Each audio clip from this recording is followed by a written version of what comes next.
I mean, I owe it to myself to go out there and beat Michael Tyson like I am his dad. He's made for me. Tyson. Oh, that was a tremendous left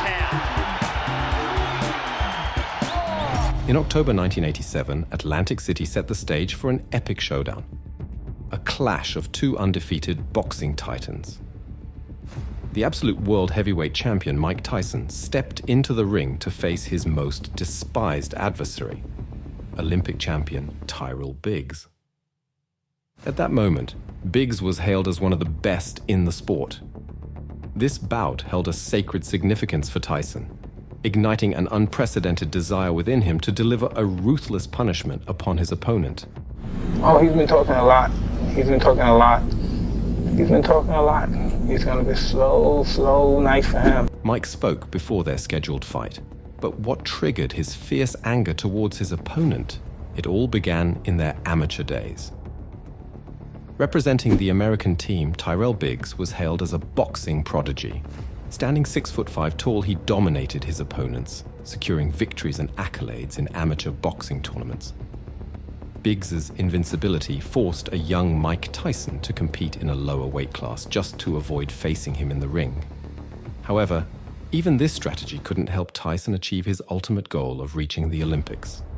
In the qualifying tournament, our hero faced defeat at the hands of Henry Tillman. Yes, the same Tillman whom Tyson later knocked out in one round during their professional boxing career. But at that moment, Tyson's dream shattered, slipping through his fingers. Biggs, already securing his Olympic ticket, began taunting his teammate, belittling his success, and even making derogatory remarks about Tyson's physical attributes, mocking his height. The climax came when Tyson showed up to support his teammates before their departure to the Olympics, only to be met with further ridicule from Biggs. And 3 years later, two former teammates finally met in the ring again, but this time as professionals. With Tyrell's hurtful words still fresh in Tyson's mind, Iron Mike was determined to deliver a punishing blow as retribution. As the time for their epic clash approached, the fortunes of the fighters had dramatically shifted. Tyson, now perched atop the boxing world, looked down upon his adversary, Tyrell, who was still ascending. Yet, these shifts in circumstances seemed to have no bearing on Tyson's opponent. In a brazen display of disrespect, he unleashed a torrent of insults, underestimating the transformed powerhouse before him. Little did he know, this was not the same intimidated boy he had once derided. This time, everything would be different. Mike Tyson really has to answer. Could he cope with a clever boxer? During the initial 2 rounds, Biggs attempted to repel Tyson's relentless attacks by maintaining a safe distance and countering with sharp left hands. He sought to exploit his apparent height advantage to evade Tyson's formidable punches.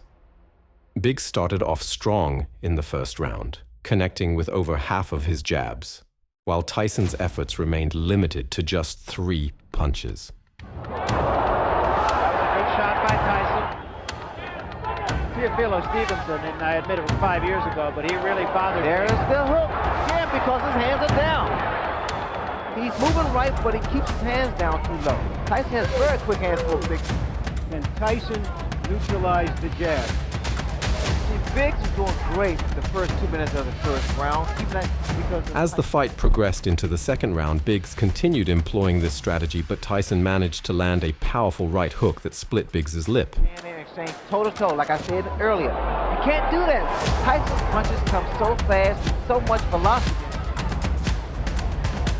And the way that Biggs moving to his right was for Biggs rather to move to his left. Now he's been moving to his right, as you said, he's been getting himself a little trouble when he does so. Tyson's grip and lower. Remember, Stevenson broke 3 ribs of Tyrell Biggs. That's most damage. There was a big right hand. That was the left hook, Barry. That was the left hook I was talking about. Now, if Biggs should make it back to his corner, I'm sure.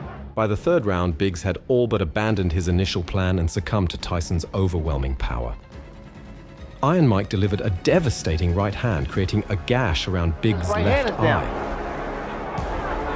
Same thing. 1-2. And he throws it. That was a short left hand that did get in. Body shot with the left hand. Same cut. And another big left hand, and Biggs is hurt. Now, something you pointed out before the fight. And now, Tyson just hammering him. Bleeding.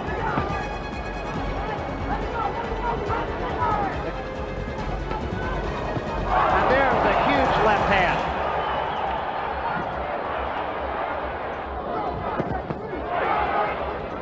Right hand body shot. Tyson's dominance persisted in the 5th and 6th rounds as he relentlessly assaulted Biggs with hooks and right hands. Frankly speaking, Biggs survived amidst the onslaught. Job done by Ace Parada, his cut man in the fight. Tyrell Biggs now. Start those uppercuts. He took a big left hand there. And another. Go into a fight with a game plan, and almost from the opening bell, he'll just let that game plan go away. Said he was going to. Huge left hand there by Tyson.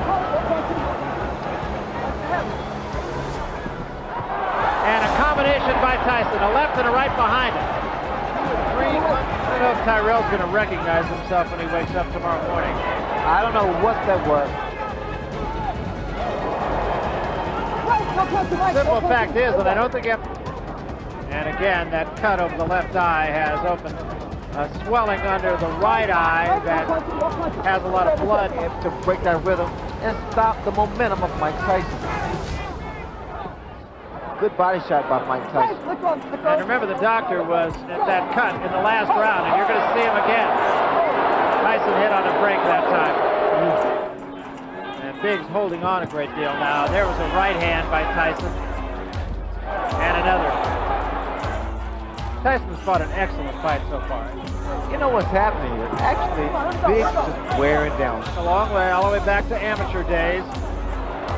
Another left hand, and there's a great shot. Biggs is in trouble. Yeah. His legs don't look steady. If the legs are gone, stand there and fight him. Stand toe-to-toe and fight him. So apparently the legs this round are punch that figures. Tyrell Biggs threw 15 punches, showing any more blood. It appears to me that Biggs tried to stand his ground and throw a right hand. And he's never, there's a right hand that just caught Biggs off balance. With only 30 seconds remaining in the 7th round, Tyson unleashed a powerful left hook, sending Biggs crashing to the canvas. Oh, that was a tremendous left hand.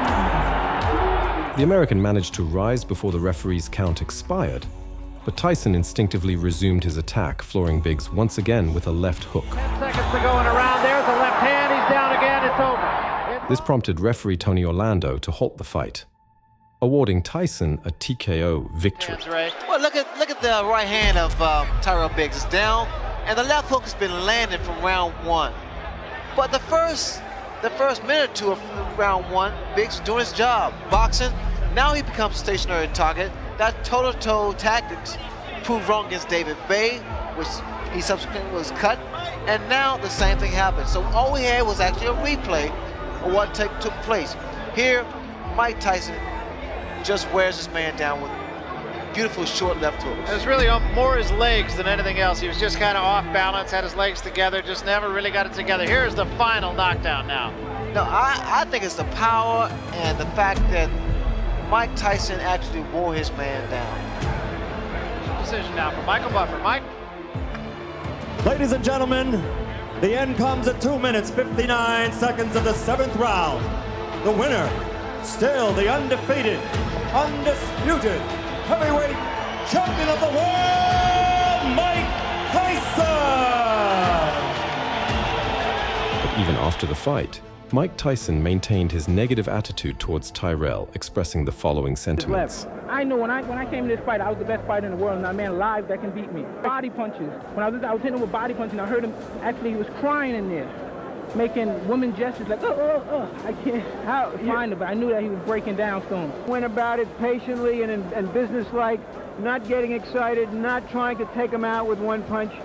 Well, I was very calm, and I'll fight any man in the world because I believe there's no one in this planet that can beat me.